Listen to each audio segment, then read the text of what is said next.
পিঠা তৈরি করার জন্য দুধ চিতই তৈরি করার জন্য চিতইয়ের জন্য হালকা উষুম পানি গরম করে নিলাম। আর এইখানে দিয়ে দিলাম চালের গুঁড়ো। চালের গুঁড়োটা কতখানি আছে এখানে? 1 কেজি। 1 কেজি চালের গুঁড়ো আছে এখানে। এখন অল্প অল্প পানি মেশাতে হবে আর ভালো করে এটা মিক্সড করতে হবে। আজকের রেসিপি হচ্ছে দুধ চিতই।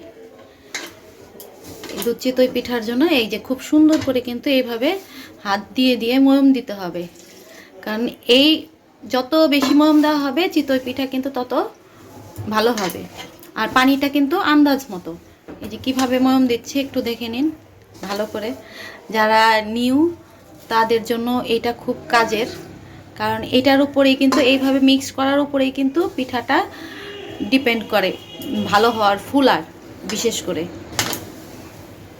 যে খুব সুন্দর করে যে দেখেছেন, এই যে যারা পারেন তারা তো পারেনি, আর যারা না পারেন, যারা নতুন, তাদের জন্য কিন্তু এটা খুবই উপকারী। এই যে একটু একটু করে পানি দিচ্ছে আর মিক্সড করে নিচ্ছে।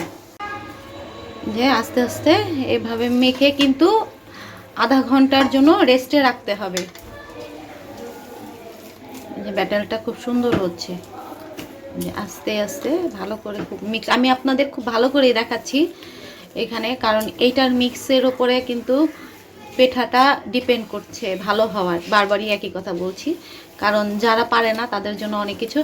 যে এমনভাবে মিক্সড করে কিন্তু এখন আধা ঘন্টার জন্য রেস্টে রাখবো। তারপরে কিন্তু দেখব পানি কতটুকু লাগবে, আরও পানি লাগবে সেটা কিন্তু আধা ঘন্টা পরে আবার অ্যাড করব। সুন্দর এভাবেই কিন্তু এখন থাকবে আধা ঘন্টার জন্য।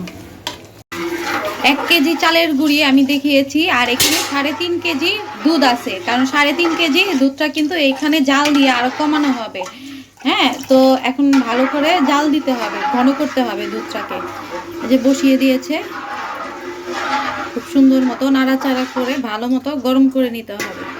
30 মিনিট রেস্টে রাখার পরে এখন এই যে ব্যাটারটার মধ্যে আবার উষুম উষুম গরম পানি দেওয়া হবে পরিমাণ মতো। এখন পানি দিয়ে এটা ব্যাটারটাকে ভালো মতো গোলানো হচ্ছে। এটা কিন্তু আধা ঘন্টা পরে যে রেস্টে রাখা হয়েছিল তারপরে। এই যে খুব সুন্দর করে নেড়ে চেড়ে ভালো করে মিক্সড করে নিতে হবে।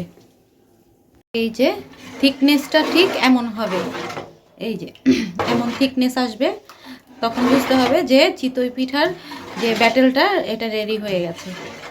এখানে পিঠার খোলাটা বসানো হয়েছে, একটু একদম কম আঁচে রেখে দেওয়া হয়েছে।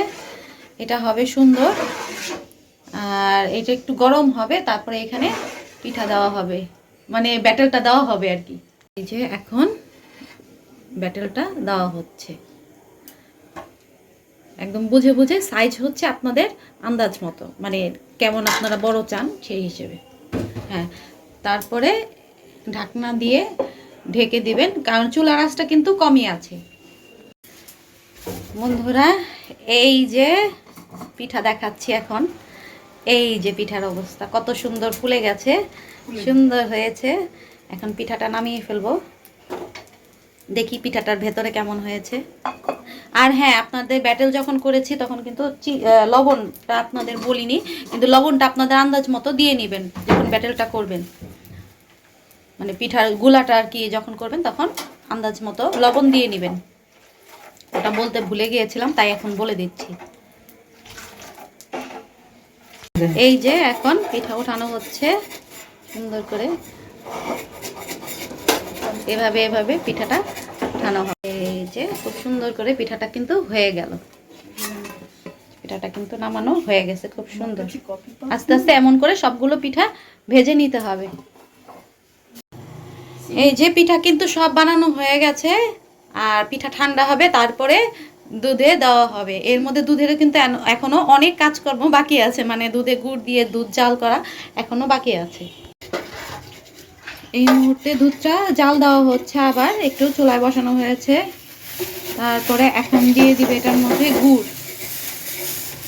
গুড় দিয়ে তারপরে 10 মিনিট জাল দেওয়া হবে দুধের মধ্যে। এই যে গুড়টা কিন্তু দিয়ে দিচ্ছে, দিয়ে সুন্দর করে একদিক দিয়ে নাড়তে হবে আর গুড়টা দিয়ে দিতে হবে।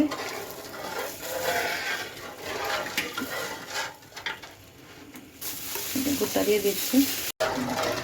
এখানে গুড়ের আন্দাজটা আমি আপনাদের বলছি যার যার পছন্দ মতো, কারণ মিষ্টি যে যত খাবেন ততটুকু গুড়ের আন্দাজ মানে গুড় দিবেন। এখানে মানে ওইটা বলার নাই যে গুড় আপনি এতটা দিবেন, পরিমাপটা বলছি না, তবে গুড়টা আপনাদের পছন্দ মতো, মিষ্টিটা পছন্দ যে যতটুকু খাবেন ততটুকু দিয়ে নেবেন।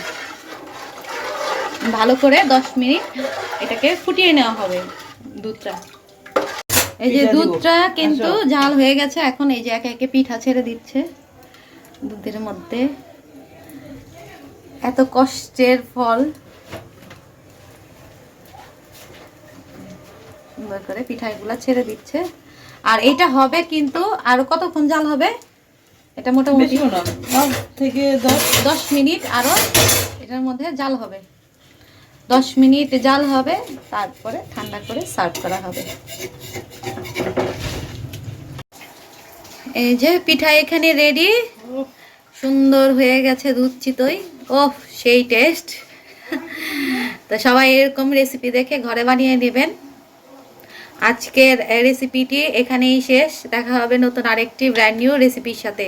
আমার এই রেসিপিটি যদি কারো ভালো লেগে থাকে তাহলে আমার চ্যানেল রেসিপি বাই লিটা আপনারা subscribe, like, share, comment, bell বাটনে ক্লিক করে দেবেন।